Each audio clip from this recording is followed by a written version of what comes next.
Ini rimpang terbaik untuk anti penuaan. Maka ini banyak banget saya pakai bagi orang-orang yang autoimun. Dan sebenarnya ngobatin autoimun itu gampang. Kita jadi mudah tidur. Ya, gara-gara dua ini. Jadi ini daunnya bisa jadi obat batuk. Obat pilek semua ini. Maka jadikan ini makanan tiap hari.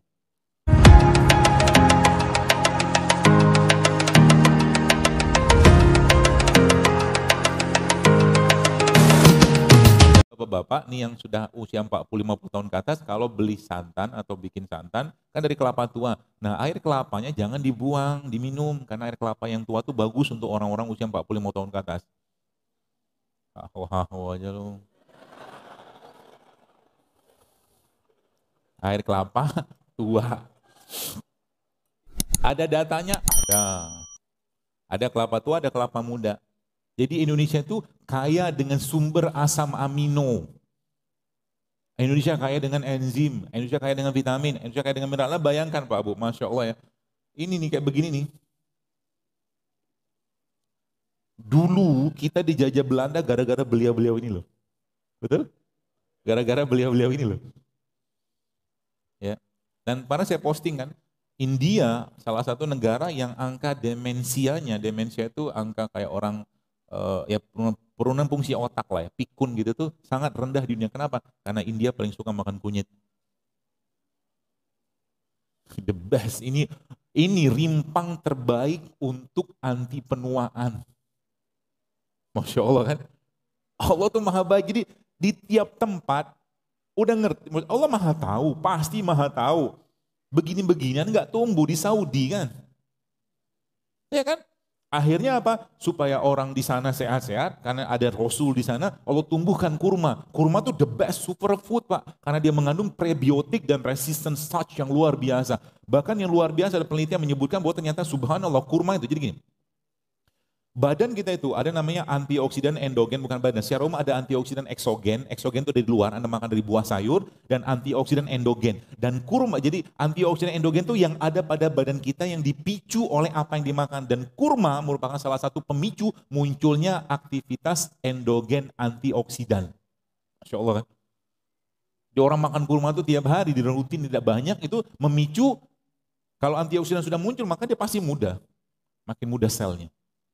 Maka kurma merupakan salah satu the best superfood yang boleh saya katakan, selain Ramadan tetap harus ada kurma di rumah. Maka Nabi katakan apa? Tidak akan kelaparan orang-orang yang di rumahnya ada kurma. Dahsyatnya kurma. Terus ada lagi kayak begini nih, jahe. Masya Allah Pak. Kalau begitu ada ibu-ibu yang pernah saya cerita di Instagram itu, dia menulis ulang postingan saya, ada 3.000 postingan, dia rewrite. Dan saya bilang sama dia, apa kesimpulan yang ibu dapatkan? Dia bilang, Allahu Akbar, Allah maha baik sama kita dok. Jadi dia katakan tuh, dia sekarang bisa menangis melihat kunyit, dia bilang. Ya, itu luar biasa. Kenapa? Sudah melihat. Di sini ada jadi, maksudnya menangis kenapa? Kenapa ada kuning? Kenapa ada kayak begini? Kenapa ada hijau? Itu kan tanda-tanda kebesaran Allah. Kata Allah apa? Sanurihim ayatina fil afaq wa fi anfusihim hatta yatabayyana lahum annahul haq. Kami akan perlihatkan tanda-tanda kebesaran kami di segenap penjuru langit dan pada diri mereka sendiri jelas bahwa Al-Quran benar. Tapi kata Allah begitu. Ada kayak begini, ada serai. Ini the best steroid kalau bahasa saya. Ini the best steroid. Kalau Anda yang mungkin tahu obat steroid, nah itu serai merupakan salah satu tanda kutip steroid alaminya. Maka ini banyak banget saya pakai bagi orang-orang yang autoimun. Dan sebenarnya ngobatin autoimun itu gampang, benerin perutnya. Secara umum sih ya. Dan kalau mau benerin perut bagus sekali, maka kata kuncinya 2. Kalau nggak prebiotik, probiotik. Prebiotik dari mana? Kurma, sayur, buah. Probiotik, tempe, dan semua yang fermentasi itu bagus. Luar tuh banyak tuh yang jual fermentasi tuh, beli deh. Pulang dari sini biasakan hidup saya. Biasakan kita lebih senang dengan makanan sehat daripada makanan nggak sehat. Ya, dan termasuk di rumah. Jadi mulai sekarang di rumah tuh isi kulkasnya jangan banyak-banyak. Isinya kalau nggak sayur, buah. Kalau bagus, lebih bagus isi kulkasnya kosong. Kenapa kosong? Kalau dia mau beli ikan, dia pergi pasar. Ikan seger dia masak daripada nimbun ikan di kulkas. Betul kan? Gitu maksudnya. Jadi kulkas itu sebaiknya memang jangan banyak isinya. Kalaupun ada isi ya buah. Jadi kulkasnya ada isi nggak ada. Karena susah dapatkan ayam, saya beli ayam organik, saya tumpuk di kulkas. Karena susah, tempatnya jauh. Gitu loh. Tapi kalau saya sudah ke pasar atau ke supermarket, biasanya saya borong buah. Satu keranjang itu biasanya buah semua. Dan anak saya jadi demer buah. Kenapa? Gennya kita itu diwariskan atau kita akan mewariskan gen kepada anak-anak. Gitu loh. Jadi kenapa sekarang banyak kasus-kasus perempuan yang mau ketika sudah hamil, sudah menikah, dia berpenyakitan karena gennya dari awal sudah cacat. Itu. Hati-hati dengan makanan. Satu butir kurma yang kita makan itu akan menjadi bagian dari gen kita. Satu piring nasi goreng yang dimakan yang jelas-jelas nggak sehat tadi akan menjadi bagian dari gen kita. Kalau ini ketemu dengan sperma suami atau ovum istrinya, kalau nggak sehat maka lock dia akan ada protein cacat atau damage protein yang anak yang lahir nanti habitsnya, kelakuannya, fisiknya sesuai dengan kecacatan tadi. Kalau bapak ibunya memang tiap hari sukanya makan kerupuk, maka gennya kan gen kerupuk. Gen kerupuk itu apa? Lemah. Sekarang boro-boro cerita tentang jihad, boro-boro bangun malam aja susah. Gitu loh maksudnya. Itu efeknya dari mana? Dari gen, dari apa yang dimakan oleh bapak ibunya. Namanya epigenetik namanya. Ilmu nutrisi namanya nutri epigenomik. Hati-hati dengan apa yang dimakan. Sebab itu akan menjadi masa depan anak cucu kita ke depan dari gennya tadi. Ya. Dan ya tadi saya katakan bahwa kita tidak bisa mengontrol bagaimana industri itu memasukkan sesuatu. Kalau maksudnya industri makanan ya, masukkan sesuatu dalam apa yang mereka buat. Kita nggak bisa mengontrol mereka, tapi kita bisa mengontrol apa yang masuk dalam perut kita. Ya. Pertanyaannya kalau kita sakit, pertanyaannya apakah mereka peduli? Nggak peduli, Pak. Karena udah nggak peduli, maka balik-balik kita dijejali lagi dengan obat-obatan sintetik. Saya bukan anti obat-obatan, saya bukan anti. Tapi saya katakan ini sudah kelebihan. Batuk pilek, kenapa harus makan dekongestan? Ini kan obatnya. Cengkeh, jahe, ini obat pilek semua ini. Wallahi, coba Anda baca penelitiannya. Star anis, ada star anis ini kan bunga lawang. Ini Masya Allah luar biasa. Kalau ada black pepper itu salah satu antibakteri yang luar biasa. Black pepper ketemu kunyit, udah jadi antibiotik, powerful antibiotik. Tapi dalam ilmu herbal kita tidak mengenal antibiotik. Yang kita kenal apa? Pre atau probiotik. Kita menguatkan sistem imun. Makanya, ya subhanallah teman sekalian, beruntunglah kita tinggal di Indonesia. Beruntung banget. Kenapa? Kita punya banyak resources yang luar biasa. Jadi kalau kemarin di Kalimantan atau Pontianak itu ada yang kayu-kayu apa yang lagi happening banget tuh, itu tuh banyak di sini. Saya mah nggak heran. Banyak banget. Dan subhanallah ketika dikombinasikan, contoh misalkan kita bicara kunyit ketemu black pepper. Black pepper pada kunyit ini akan meningkatkan penyerapan kunyit berkali lipat. Kata kuncinya apa? Kalau leaky gut tadi mau Anda benerin, lihat temu Anda benerin, maka mulai sekarang konsumsilah bumbu tiap hari.